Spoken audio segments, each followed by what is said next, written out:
Welcome back. In the State Focus segment, today we'll talk about Jharkhand. Carved out of southern Bihar as a new state of India in November 2000, Jharkhand was plagued by adverse initial conditions, low average income, very high incidence poverty and little social development. Jharkhand is a rich state in terms of natural resources, forests and minerals, but still it is a poor state, reason being absence of viable industries in good number. The present BJP-led coalition government in the state has completed more than a year tenure, and in the last one-year rule, Chief Minister Mr. Arjun Munda made his best efforts to transform the image of Jharkhand and try to streamline the development work. We spoke to him on Jharkhand's development plan, state economic policy and sustainable and overall growth strategy for the state. Here are the excerpts of the interview. Sir, सबसे पहले आपका बहुत-बहुत धन्यवाद कि आपने विधानसभा सत्र के दौरान हमारे लिए समय निकाला। अगर हम बिजली की मुख्य रूप से बात करें तो झारखंड एक ऐसा राज्य है जहाँ कोयला प्रचुर मात्रा में उपलब्ध है, लेकिन बिजली की भारी कमी है। इस विषय में आप क्या कहेंगे? देखिए, पहले मैं कहूँगा कि अविभाजित बिहार में ही इस पर बहुत ज़्यादा प्लान नहीं किया गया, जिसका दुष्परिणाम अब हमें देखने को मिल रहा है। लेकिन अब नया जो हमारा प्लान है और भारत सरकार की जो योजना है वो पीट हेड पावर प्लांट सबसे ज़्यादा वाइबल और जो एनर्जी डेफिसिट है उसको हम पूरा कर सकते हैं झारखंड जैसे राज्य में बढ़ावा दे करके।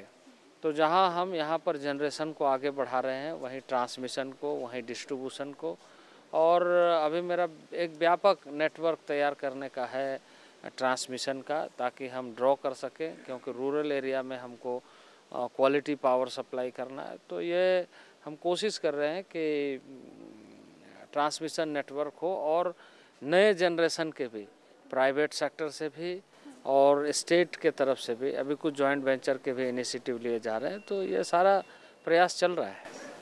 अभी इस वित्तीय वर्ष के अंत तक 750 मेगावाट और जुड़ जाएगा, तो लेकिन उसके लिए आपने कहा कि ट्रांसमिशन नेटवर्क पे काम चल रहा है, लेकिन इस 750 मेगावाट के लिए ट्रांसमिशन नेटवर्क तैयार नहीं। ये बात सही है कि ये बात सही है कि थोड़ा सा इसमें कमी ये रही है, और लगातार जैसे प्राइवेट पार्टनर्स भी काफ़ी आए हैं यहाँ पर जो पावर जनरेट करेंगे, और उसमें वेरिएशन कॉस्ट पे और जो रेगुलेटर फिक्स करता है उस कॉस्ट पे हमें बिजली मिलना है। मिनिमम 25% बिजली हमें ड्रॉ करना है अपने स्टेट के इंटरेस्ट में।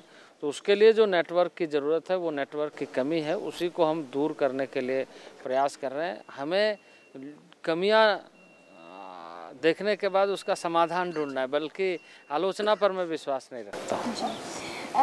अगर हम इसकी रॉयल्टी की बात करें, जितनी भी नेचुरल रिसोर्सेज हैं कंट्री में, उस पर सेंट्रल गवर्नमेंट का अधिकार होता है, लेकिन हर राज्य को कुछ रॉयल्टी दी जाती है।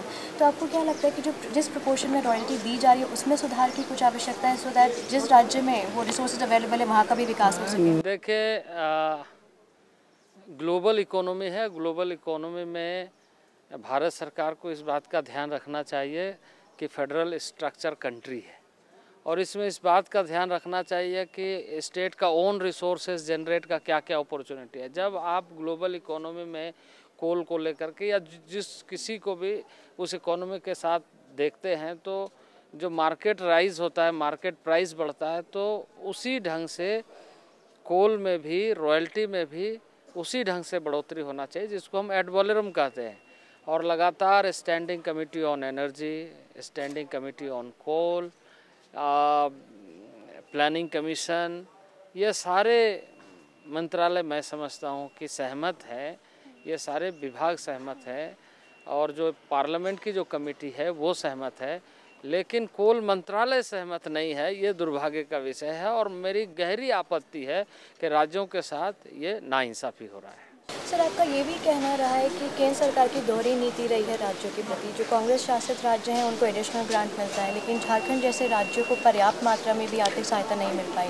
देखिए, ये मैं इसलिए इस समय नहीं कहूँगा, क्योंकि मैं ये मानता हूँ कि कौन किसको क्या दे रहा है उससे हमें कोई लेना देना नहीं है। लेना देना ये है कि हमारे राज्यों के साथ उपेक्षा, हमारे राज्य के साथ उपेक्षापूर्ण व्यवहार नहीं होना चाहिए, और जो इंफ्रास्ट्रक्चर सीधे केंद्र से जुड़ी हुई है वैसे चीज़ों पर यदि कटौती होती है तो स्वाभाविक रूप से दिखती है कि कहीं ना कहीं ये कोशिश किया जा रहा है कि झारखंड स्टेट के जो इंफ्रास्ट्रक्चर है वो सही ढंग से तैयार नहीं हो, और उससे राज्य को तो नुकसान होगा, इस देश को भी नुकसान होगा। प्रॉस्पेरिटी यदि किसी राज्य की बढ़ती है वो नेशन बिल्डिंग होता है, उससे पूरा देश मजबूत होता है।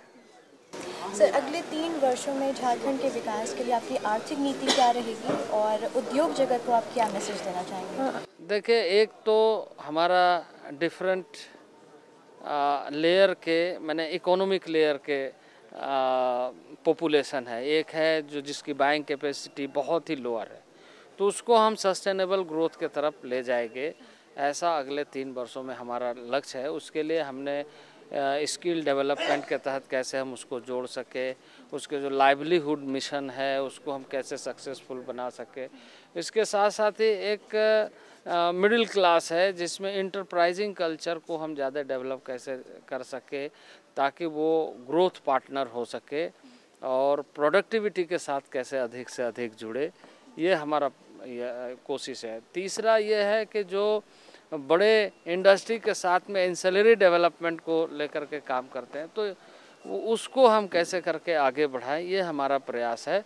और इन सारे चीज़ों को अगर हम आगे बढ़ाना चाहते हैं तो उसके लिए क्वालिटी पावर चाहिए, क्योंकि कोई भी प्रोडक्शन विदाउट पावर हम नहीं कर सकते हैं। तो क्वालिटी पावर चाहिए, क्वालिटी इंफ्रास्ट्रक्चर चाहिए, तो जो जुड़ी हुई है एक दूसरे से। जैसे मैंने कहा कि भारत सरकार के मंत्रालयों से, क्योंकि हमारा फेडरल सिस्टम में सारा मॉनिटरिंग सिस्टम आरबीआई का होता है, तो जो भी हमारा ग्रोथ है उसमें बहुत बड़ा योगदान भारत सरकार का होता है। और मैं मानता हूं कि अगले 3 वर्षों में यदि, यानी हम ये लक्ष्य अगर निर्धारित कर ले कि नेक्स्ट 5 ईयर प्लान में के अंत तक स्टेट का पूरा इंफ्रास्ट्रक्चर डेवलप होकर के सस्टेनेबल ग्रोथ के तरफ आम आदमी सीधे तरीके से जुड़ जाए, ये 5 साल का एक हो सकता है, उसमें थोड़ी बहुत कम बेसी हो, लेकिन इसको टारगेट रख के यदि गवर्नमेंट ऑफ इंडिया का पूरा सपोर्ट मिला, हम ऑन रिसोर्सेज से, हम अपने प्रयासों से, अपने कार्यक्रमों से निश्चित रूप से कोशिश करेंगे, और हमारा कोशिश लगातार जारी है। लेकिन यदि जो हमारा डेवोल्यूशन फार्मूला है, जो हमारा भारत सरकार और राज्य सरकार के जो सहभागिता है वो यदि मजबूती के साथ आगे बढ़े तो मैं समझता हूँ कि राज्य अगले 5 वर्षों में बहुत अच्छी स्थिति में हो जाएगा। उद्योग जगत का आपका मैसेज क्या रहेगा? उद्योग जगत के लोगों को मैं यही कहूँगा कि झारखंड एक पोटेंशियल स्टेट है, पार्टनर्स बन करके काम करना चाहिए, पार्टनर्स इन प्रोग्रेस। बहुत बहुत धन्यवाद आपका। बहुत धन्यवाद आपका। So Mr. Munda feels that the private sector and the industry should partner with the state in its development and progress. And if state is provided with adequate support and financial assistance from the central government, Jharkhand could become one of the most progressive states of the country within the next 5 years.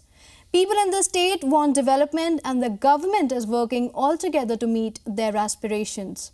In the last 1 year, the state government has tried its best to streamline the development work, meeting the expectations of the people. It's time to take another short break. We'll be right back. Keep watching Power News.